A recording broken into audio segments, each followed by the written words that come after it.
my good friend with me, Joann. She's a cancer survivor, and she's going to talk about what it's like being a cancer survivor. Now, I didn't know a lot of people who had cancer. I wasn't close to that many people that had cancer, so I didn't know what it was really like. So, Joann, talk to us. How's it going? Hey, it's going good. Thanks for having me. Yes, thanks for being here. So, I know when I invited you on the show, I was like, there's going to be a lot of whining, because you and I are both about the same time, about the same many years as a survivor. And, you know, it's hard being a survivor. It's sad when people don't make it, but people don't realize it's not that easy being a survivor. It's not, and I think too, what's probably a little funny and not, but the people who listen in, when they hear that that's the topic, they very well could shy away from it, because it's almost like the plague. People don't know what to do or say, or for somebody who is going through it or has gone through it versus somebody who hasn't. They don't know what to do. Well, I know even in my cancer book, I talk about being a leper and announcing unclean, because people, it's so weird. People they don't know what to say, and they definitely don't know how to act. And I'm sure I was one of those people. Like, when people would tell me they had cancer, I'd be like, oh my God, that's so terrible, I'll pray for you. And then I'd be like, oh, thank God that's not me. You know, like I that's how I reacted. It's horrible. It's horrible. I've been there too, thinking that same exact thing. But it's funny too, because I think people think that when they hear that you have it, it's automatically a death sentence too. Right. Well, so, which is not. I know. I could tell you, my in-laws were like, oh, you have the C word. Like, their generation doesn't even say cancer. And I was like, cancer. They're like, oh my God. Because I was like, I want to talk about it. I think that we're doing a real disservice if we're acting like if we say it out loud, it's contagious. Yeah. No, I agree. I think that, and I get it, because I've been there. You know, my mom and my grandma both had it, and my mom, obviously didn't fare well with it, and lost her battle. But I was a lot younger, so I didn't even know how to respond to it, even to know what questions to ask. That was really the first time in my life that it ever came into my life, and so I can't even relate to who that person was back then versus now, and what maybe something differently I could have even done for her. So I just definitely think it's an uncomfortable topic for people. In general, they don't know enough. So. Well, and I can tell, obviously, I didn't know your mom because, our listeners don't know. You and I only met about 4 years ago, even though it seems like it's been about 20 years. It was a long 4 years. My God, it's a long 4 years when you're a cancer survivor. But don't mind my cats in the background. They always have to meow during these things. For you, I know that your mom never thought, Joanne's not doing enough for me. I know your mom never thought that, because after going through cancer ourselves, we know it's much harder on the family members, and they don't know what to do. And I think that's something people don't understand. You don't know how to react when people say they have cancer, and you don't know what a cancer patient needs, really. Even when you're the cancer patient, you're like, I don't know what I need. No, and like I said, I was younger, I was 19, 20 years old, I think, when she was diagnosed. And my grandma, her mom, had it probably, 15 years before that. So I was, maybe 10 years before that, because I remember Grandma going through something, but I don't remember what the deal was. Didn't ask any questions, obviously, just a kid. And then when Mom went through it, I just think back. I think back to now versus then, and my gosh, the questions I could have asked. Because, for her, it didn't. She did the prevention stuff, like her mom had it, so she knew, like, it's possibly hereditary. I need to go and do my due diligence here, right? And she supposedly had been doing that, and unfortunately, the healthcare system did not do right by her, and that's the unfortunate part. So her detection that she was trying to do it just wasn't read properly, and inevitably that cost her life.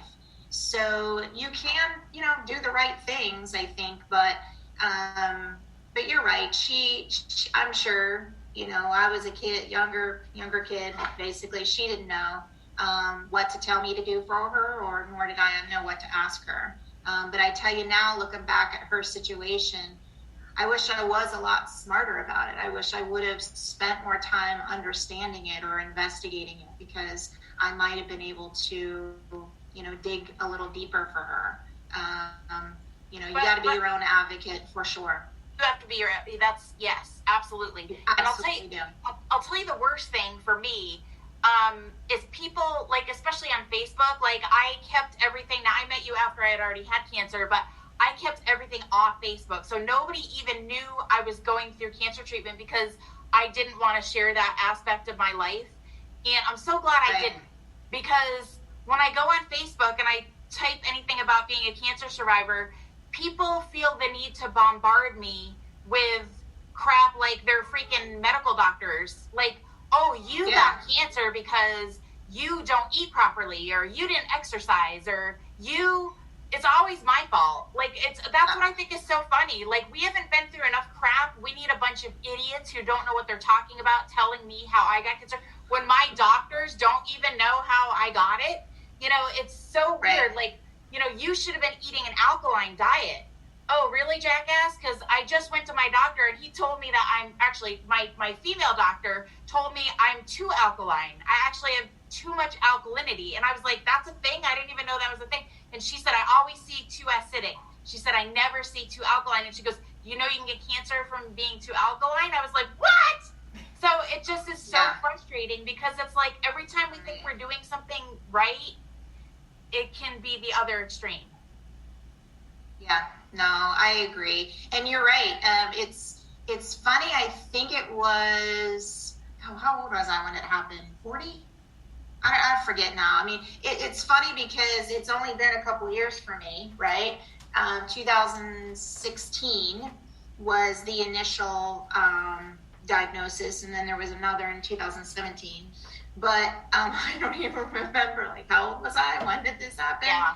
But I remember years before it even happened, a lady who's into the healthcare industry, I'm not going to name the product that she sells, but she thought she had the right thing for everyone, right? And she saw me eating something. I think it was a hamburger. And this is weird that I even remember this, but she saw me eating something, and she had the nerve to tell me that I was going to get cancer. Well, I don't know who you're talking about. And I was so infuriated by that. A lot of the time, those people making those comments get cancer. Like the one lady in my book who was so angry about me getting cancer treatment.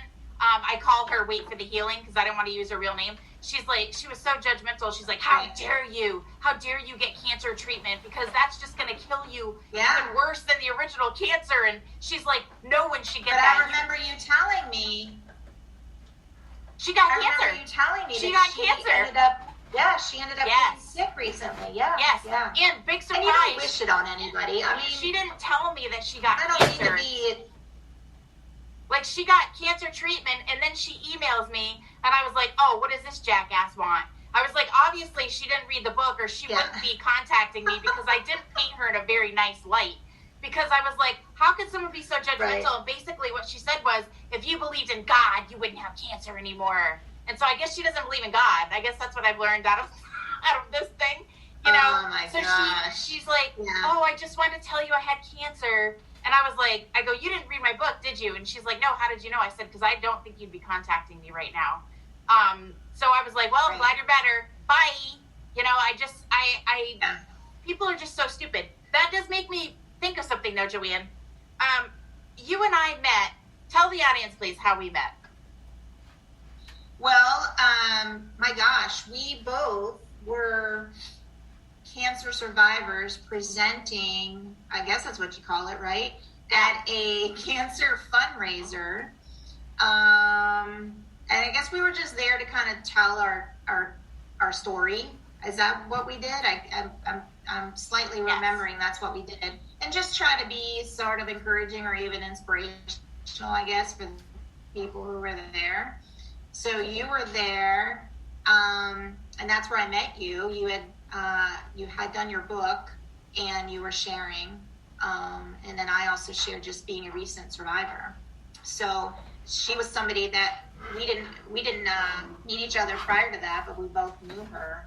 And you know, since then things have changed, but that's how we met. And that's probably been, that was right after 2016, I think, that I did that.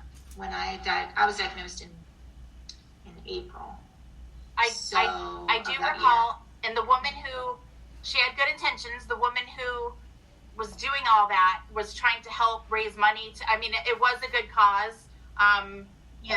I don't speak with that woman anymore, and I don't know where the money went. I don't know what it was all about and all of that stuff. I don't remember,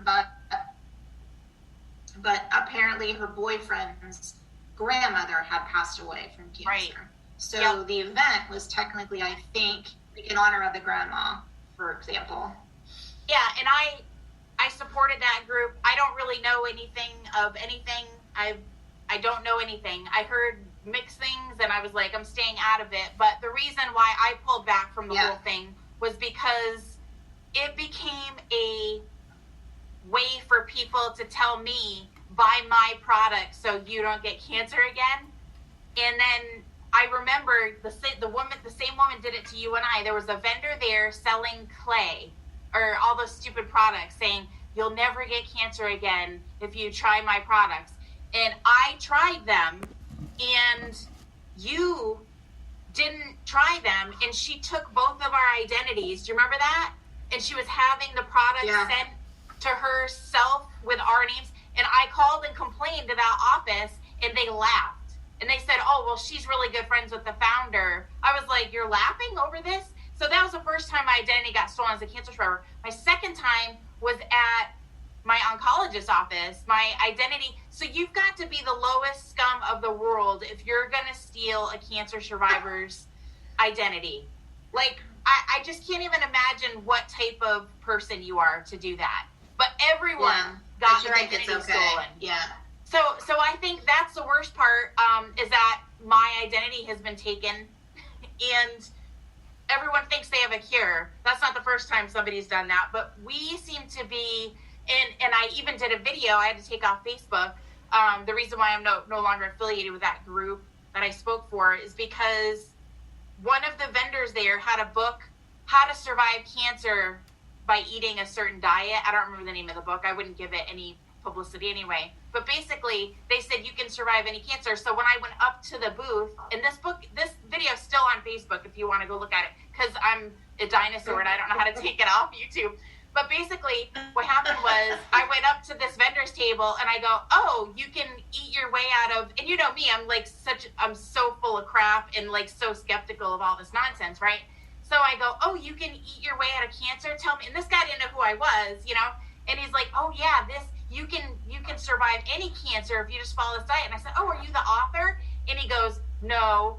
And I was like, I started laughing because I know this guy's going to tell me the author died. So I go, oh, who's the author? He's like, oh, well, he died. And I go, what did he die of?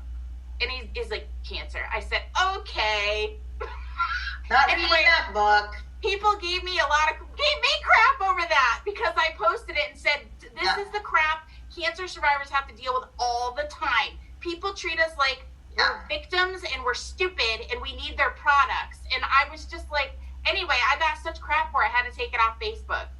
So whatever, I can't have an opinion as a survivor, you know. Everyone's a survivor now of every social whatever out there in the world. Yeah. But people who actually have a life-threatening disease that survive were victims more of this kind of nonsense. Buy my stupid product. Anyway, your thoughts? You know, I don't like to have the label to it. It actually makes me uncomfortable to label being like a survivor, because quite honestly, I went the extreme and I tried to eliminate as much as I was going to have to deal with in the future as possible. And